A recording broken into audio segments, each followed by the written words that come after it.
បទទី10ពឹងខ្លួនឯងនិងច្បាប់នៃកម្មពុទ្ធសាសនាបង្រៀនឲ្យចេះពឹងខ្លួនឯងនៅក្នុងក្របខ័ណ្ឌនៃគុណធម៌ល្អដើម្បីលើកកម្ពស់នៃជីវិតទាំងផ្លូវសម្ភារៈទាំងផ្លូវធម៌មិនបង្រៀនឲ្យស្វែងរកនៅសេចក្តីល្អឬក៏ប្រយោជន៍គ្រប់បែបយ៉ាងដោយទង្វើបន់ស្រន់ប្រកបដោយគំនិតកម្លៅគោលគំនិតបង្រៀននេះជាហេតុនាំឲ្យកើតនៅគោលការណ៍ធ្វើល្អបានល្អធ្វើអាក្រក់បានអាក្រក់ដែលហៅថាច្បាប់នៃកម្មឬក៏ Law of Karma ជាធាតុមួយដែលមានហេតុផលទាក់ទាញនៅព្រលឹងអន្តរជាតិឲ្យមានជំនឿមានការនិយាយរាប់អានយ៉ាងច្រើននៅក្នុងចំណុចនេះបានបញ្ជាក់ឲ្យឃើញថាពុទ្ធសាសនាត្រូវការឲ្យមនុស្សធ្វើខ្លួនឯងជាមនុស្សចង់ធ្វើអ្វីធ្វើកើតខ្លួនឯងគ្មានចាំបាច់នឹងត្រូវពឹងជំនួសអ្នកផ្សេងទៀតមកដកដង្ហើមនោះឡើយដើម្បីជាពន្លឺអ្នកអានក៏បីពិចារណាដូចនេះគឺ1ពុទ្ធសាសនាបង្រៀនឲ្យពឹងខ្លួនឯង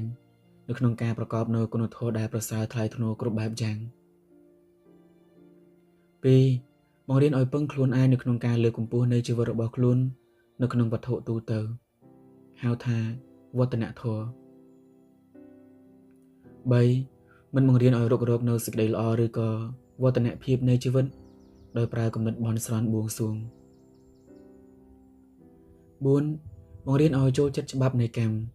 ឬឲ្យមានពន្លឺក្នុងទង្វើរបស់ខ្លួនដើម្បីជាជំនួយដល់អ្នកសិក្សាខ្ញុំសូមធ្វើសេចក្តីវែកញែកជាមួយនឹងការបំភ្លឺម្ដងមួយដែលមានដូចតទៅពុទ្ធសាសនាបង្រៀនឲ្យពឹងខ្លួនឯងនៅក្នុងការប្រកបនូវទង្វើល្អឬសេចក្តីយុត្តិធម៌ដែលខ្លួនឯងនិងសង្គមមនុស្សមានសេចក្តីត្រូវការយ៉ាងអស់ឡែកយ៉ាងរត់នៅវត្ថុអ្វីមួយផ្សេងទៀតមកប្រៀបផ្ទឹមពុំបានហើយដែលព្រះពុទ្ធបរមគ្រូព្រះអង្គបានតាក់នៅប្រទេសយ៉ាងខ្លាំងតាំងតែពីបានត្រាស់រហូតដល់និព្វានសង្មានសំអាងទៅលើពុទ្ធភាសិតទាំងឡាយនេះគឺសេចក្តីព្យាយាមនៅក្នុងកិច្ចបប្រតិបត្តិធម៌ឬក្នុងទង្វើការងារទូទៅ